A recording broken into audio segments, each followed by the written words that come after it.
और तमाम ये सीवर नगर में, सीवर जिला में और ये बुढ़िया माई के दरबार में तमाम मेरे आदरणीय मेरे समिति और जितना भी मेरे भक्त जन यहाँ आए हैं, सब माता बहन के चरण में ये अपन छोट बेटा, अपन छोट भाई अलवेला अशोक के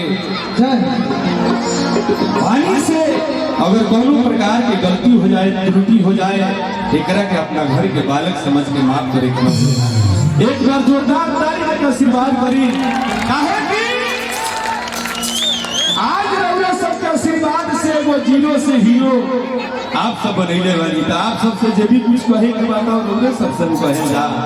लेकिन आई ए माई के दरबार में बुढ़िया माई के तो बड़ा हर साल के तो ऐसा ही सुना तारी बड़ा एजानमा कार्यक्रम में अच्छा होला और बड़ा समिति लोग से बहुत योगदान बाकी हर साल रउरा सबके सामने कुछ नया ही नया होला। ये साल भी नया गायक से लेके नया हमारे जानवा देखे कितना सुंदर बजावे वाला भी आई राकेश भैया बानी। आज के रात झूमे का दाका है कि माई के दरबार में न जाए न शर्माए के नमा माई के दरबार में झूमे के बाद भैया हो। रउरा सब तो गाना सुन ले हो हम 2021 के, हालांकि 2012 से हम गाना गावता नहीं, लेकिन 16 में गाना हिट हो रहा है कि मिले ससुरा में आव हो यार भातार दुबरा गई बा। लगातार वही कैसेट का हिट रहे कि ना ही रहे में भातार चियर बहुत जगह पीछे फूला बना वही के गाना हिट रहे कि औरतों का प्यार भइल की दूसरे की शादी होता। तमाम गाना हिट रहे, 21 में गाना हिट भइल कि रहे गरीब तरस में बुआई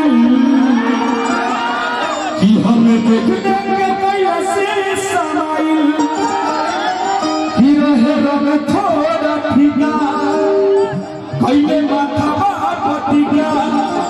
ले रहे संगे झुंडा सखी हार लेके आए रहे हीरो हुंडा सखी दिल लेके भाग। क्या बात है, ये गाना हिट भइल ओकरा से पहले हम 3 महीना जेल चल गए भाई, क्या करे फिर 3 महीना के बाद अभी तक गाना ये हिट भइल, लगातार वो सबसे आशीर्वाद मिला था। लेकिन आई सब आज माई के दरबार में और रउरा लोगन के आशीर्वाद बाकी हर साल एक से बढ़ के एक गाना हिट रहता।